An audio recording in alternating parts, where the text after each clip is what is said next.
کتابوں میں ان کا ذکر، ان کی نشانیاں واضح، آنے والا اس شان سے آ رہا ہے کہ زمانہ منتظر بیٹھا ہے ان کا۔ بحیرہ راہب، جس کا نام تو کچھ اور تھا لیکن بحیرہ کے نام سے معروف تھا، کہتے ہیں کہ اس نے مذہب کی کتابوں میں پڑھا تھا کہ نبی آخر الزمان جلوہ گر ہوں گے اور مکے سے شام کی طرف جائیں گے، تو وہ راستے کے اندر ایک جگہ کلی ڈال کر کچھ خدام کے ساتھ وہاں رکا ہوا تھا۔ مقصد کیا تھا کہ کبھی تو گزریں گے اور میں ان کے دیدار کی دولت سے فیض یاب ہو جاؤں گا۔ مذہب کی کتابوں میں ساری نشانیاں اس نے پڑھ رکھی تھیں۔ وظیفہ کیا کرتا ہے یہاں بیٹھ کے؟ صبح ہوتے ہی مکان کی چھت پہ چڑھ جاتا ہے، اپنی اس کٹیا کے اوپر چڑھ کر کے حجاز کی طرف آنے والے قافلوں کی راہیں تکتا ہے۔ قافلے گزر جاتے ہیں، شام کو پھر نیچے آ جاتا ہے، اگلے دن سویرے پھر یہی عمل شروع ہو جاتا ہے۔ شب ہجر کی سختیاں کوئی اس سے جا کے پوچھے، تیری راہ تکتے تکتے جسے صبح ہو گئی، مدتیں بیت گئی، ماہ و سال گزر گئے۔ ایک دن وہ اپنے مکان کی چھت پہ چڑھا ہی تھا تو ایک قافلہ دکھائی دیا۔ اس نے کیا منظر دیکھا کہ دائیں بائیں کے درخت سجدہ کناں ہیں۔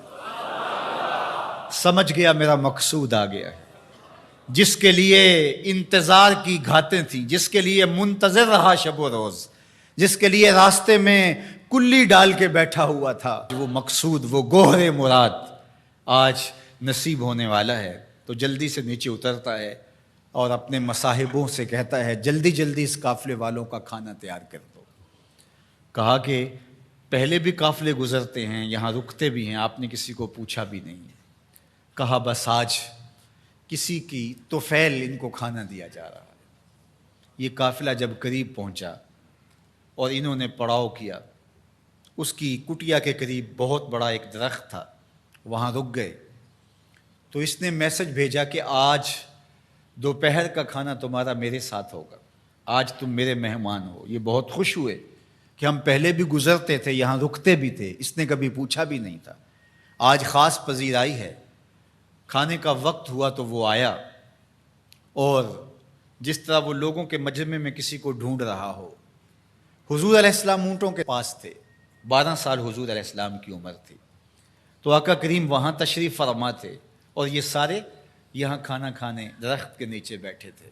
میرے والد گرامی، اللہ ان کی قبر پہ کروڑوں رحمتوں کا نزول فرمائے۔ تو یہاں ترمذی شریف کے اندر تفصیلی واقعہ موجود ہے، اس میں عربی الفاظ جو ہیں ان کا ترجمہ اپنے لہجے میں وہ یوں کیا کرتے تھے کہ وہ بحیرہ راہب آ کر کے ان سے کہتا ہے کہ بارات آئی بیٹھی ہے، دولہا کہاں ہے؟ بارات آئی بیٹھی ہے، دولہا کہاں ہے؟ پھر حضور علیہ السلام جب تشریف فرما ہوئے تو اب وہ راہب آیا، فَأَخَذَ بِيَدِ رسول اللہ صلی اللہ علیہ وسلم۔ حضور کی عمر کتنی ہے؟ 12 سال، اور حضور کا اس نے ہاتھ پکڑ لیا۔ صحیح ترمذی میں روایت ہے، قال، اور اس نے کہا ھذا سید العالمین، قافلے والو سن لو، یہ تمام جہانوں کا سردار ہے۔ ھذا رسول رب العالمین، یہ تمام جہانوں کا رسول ہے۔ یبعثہ اللہ رحمت للعالمین، اور سن لو اللہ اس کو تمام جہانوں کے لیے رحمت بنا کے مبعوث فرمانے والا۔ اللہ اکبر۔ تو دھوم مچی ہوئی تھی حضور کے آنے سے قبل، پیغمبر راہیں بتا رہے تھے، نشانیاں بتا رہی تھیں۔ حضرت موسیٰ علیہ السلام پر جب الواح تورات کا نزول ہوا تو انہوں نے جب تورات پڑھی تو اللہ کی بارگاہ میں عرض گزار ہوئے، اللہم انی اجد فی الالواح امتا ہم المستجیبون المستجاب لہم فاجعلہم امتی، قال تلک امت احمد۔ کہا مالک میں نے الواح تورات میں ایک امت کا تذکرہ پڑھا ہے جن کی دعائیں تو قبول فرمائے گا، جن کی دعائیں رد نہیں ہوں گی، وہ امت میری امت کر دے۔ کالا تلک امت احمد صلی اللہ علیہ وسلم، فرمایا کہ یہ تو میرے پیارے احمد کی امت ہے۔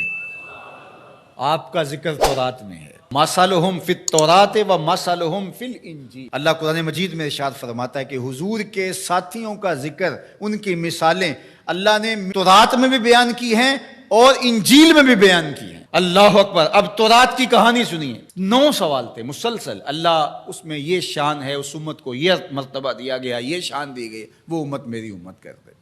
جواب کیا آتا رہا؟ تلک امت احمد، یہ تو میرے نبی محمد صلی اللہ علیہ وسلم کی امت ہے۔ تو جب 9 مرتبہ یہ سوال کر چکے تو پھر حضرت موسیٰ نے کیا عرض کی؟ اللہم اجعلنی من امت احمد، اللہ وہ امت میری امت نہیں بناتا، مجھے اس کی امت سے کر دے۔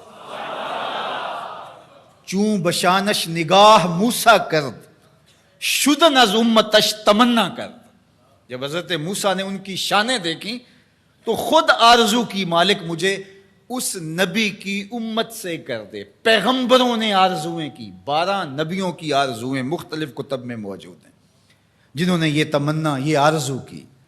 یار ہم نے کوئی آرزو تو نہیں کی تھی، ہم نے کوئی منتیں تو نہیں مانی تھی، ہم نے کوئی وظیفے تو نہیں پڑھے تھے، ہم کوئی دعائیں تو نہیں کرتے رہے کہ یا اللہ اس نبی کی امت سے کر دے۔ ہماری آنکھ کھلی، مقدر جاگا۔ ہمارے والد صاحب مسجد سے مولانا کو بلا لائے، اس نے کان میں آ کے کہا مبارک ہو، تو حضور کا غلام بن کے آ رہا ہے، شاہوں سے ملا ہے نہ تونگر سے ملا ہے، اللہ کا عرفان اسی در سے ملا ہے۔ اوروں کو ملا ہے تو مقدر سے ملا ہے، مجھ کو تو مقدر بھی تیرے در سے ملا ہے۔ یہ میرے اور آپ کے بخت کے ہم حضور کی امتی۔ میرے والد گرامی جھوم کے پڑھا کرتے تھے، محمد جانے جانا ہے پیغمبر ہو تو ایسا، محمد جانے جانا ہے پیغمبر ہو تو ایسا ہو، رسولوں کی بشارت سے مبشر ہو تو ایسا ہو، امر توقیر کا سب کو موکر ہو تو ایسا ہو، کیا ہم کو غلام ان کا مقدر ہو تو ایسا ہو، کیا ہم کو غلام ان کا مقدر ہو تو۔